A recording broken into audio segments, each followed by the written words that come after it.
this is something I've been meaning to do for a while.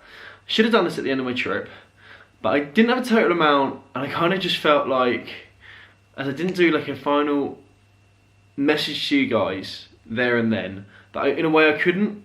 I had no idea why. So here it is. Today is Christmas Day, and I want to firstly wish you all a very Merry Christmas. I hope you've had an amazing year. I hope you've all got loads of lovely gifts, and I think the best gift for me with Christmas is definitely giving. And you guys gave so much this year. My total amount for this year was, actually no wait, before I tell you the total amount, I just want to talk about the trip a little bit more.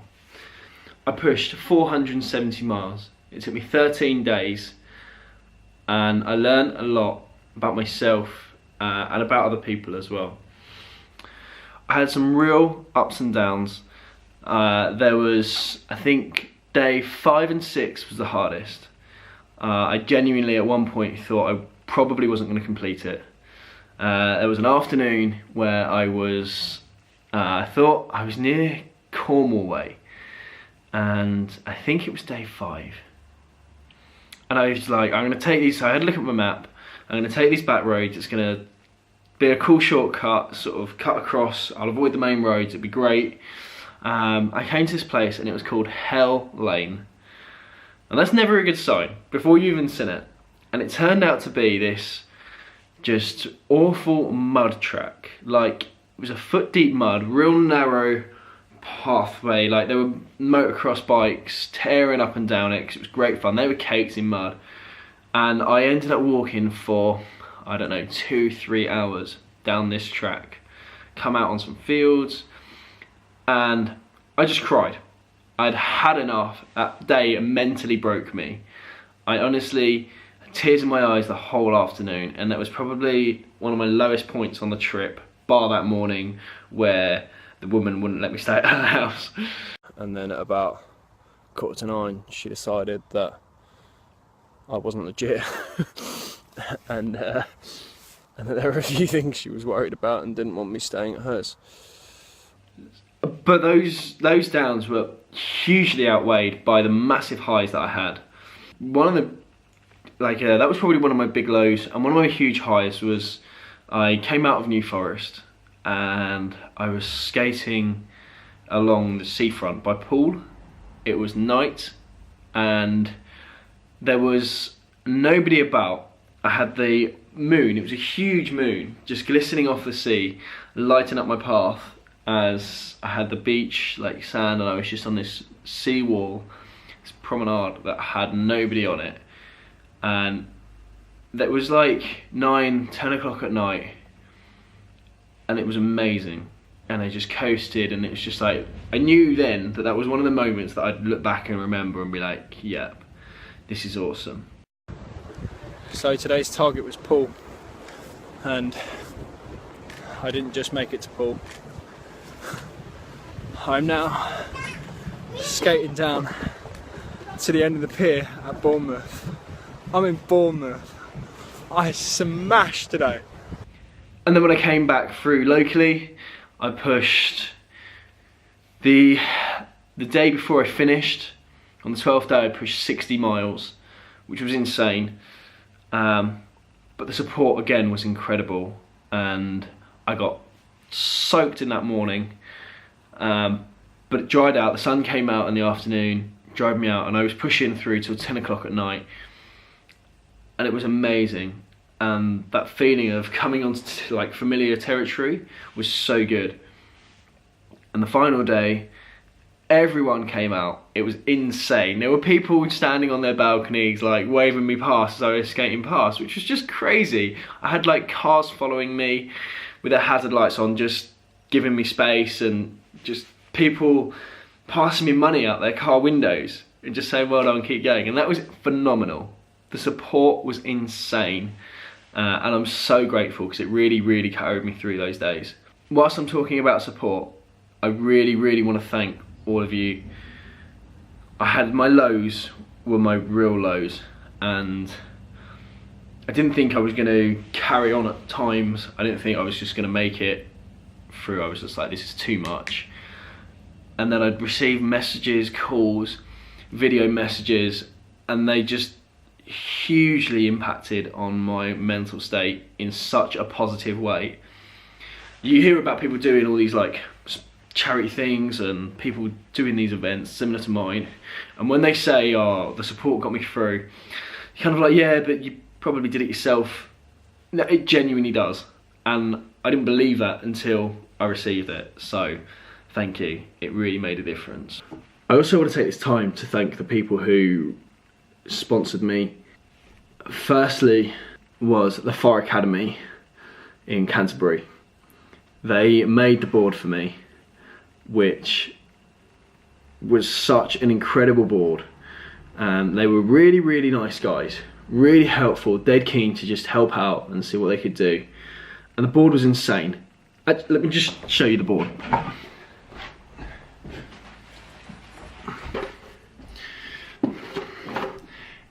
It took a battering, but overall it was incredible. The board was insane. The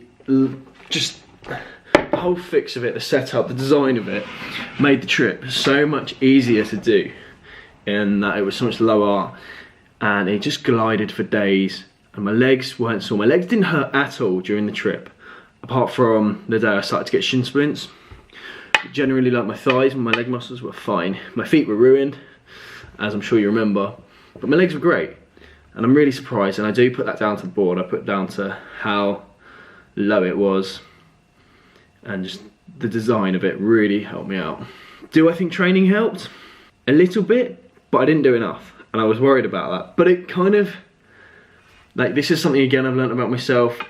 You don't always need to be, this probably isn't a really good message, you don't always need to be prepared. You don't need to do all the training. Like, mentally, you can carry yourself through anything.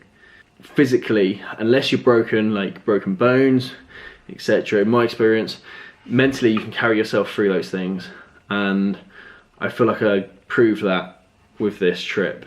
So that's the Fire Academy in Canterbury. So genuinely, guys, thank you so much. I really, really appreciate that. You've done an amazing job and you supported me so much. Next, who else hit me up? Alistair Knowles, the guy who did the graphics on the bottom of the board and did the drawing. Hands for Feet, he's called. Unfortunately, it's kind of ruined and it got scratched away. There was a little man there, but it looked amazing. So thank you so much. It was really cool to have a personal touch. So Hands for Feet, thank you very much. I'll link his profile below, his Instagram. Check him out. I believe he's now doing t-shirt designs, actually selling his artwork now, which he wasn't at the start of the trip. So please go and check him out, and buy yourself a Christmas present, a late Christmas present, or a New Year's gift. Do it. Finisterre, cold water surf company, based out of Cornwall, hooked me up with some merino wool underwear. That was awesome. I had 3 pairs to last me the whole trip, so thank you. That was needed. Cheers, they worked a treat. 888 and TKC Sales, they're another one. They hooked me up with all my protection that I needed, my pads, my helmet, my gloves, and safety is obviously the most important thing, and if I wasn't safe, I wouldn't have finished.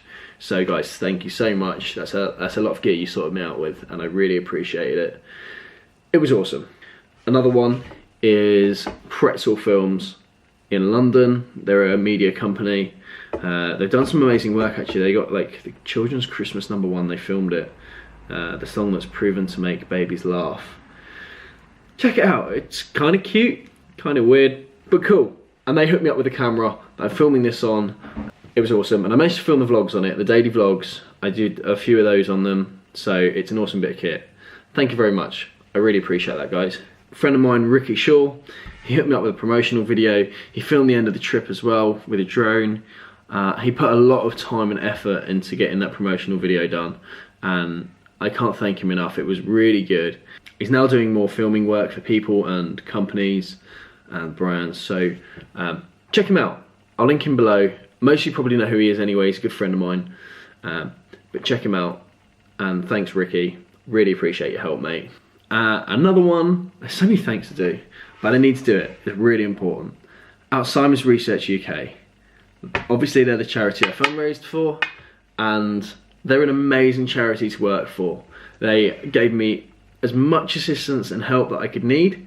They were really, really good, always in contact with me, seeing how I'm doing, seeing if they can do anything to help. They're an amazing charity to work with. And my final thanks, and this is genuinely the biggest from my heart, is you guys.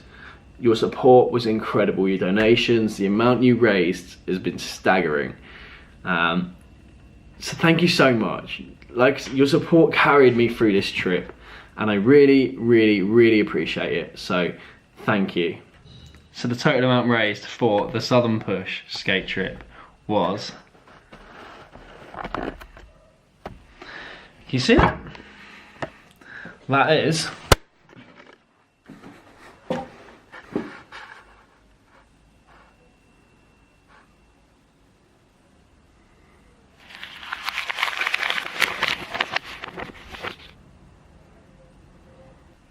£10,876. That's an insane amount. That's so much money. And that's all thanks to you. So it's going to make such a massive difference to the whole of the Alzheimer's research team and that project that I was fundraising for. That is such an amazing amount of money raised by all of you. So thank you so much. I think the 11,000 mark will be hit without a doubt. And if you're still feeling generous, there is still time to donate. Head back to the original fundraising page. Or go to www.thesouthernpush.co.uk and you can still donate there. So genuinely, thank you to everybody who helped out. Thank you to you guys for supporting me on this trip, and thank you for donating to Alzheimer's Research UK. It's been amazing. Thank you very much for everything. Have an amazing 2017 and Merry Christmas.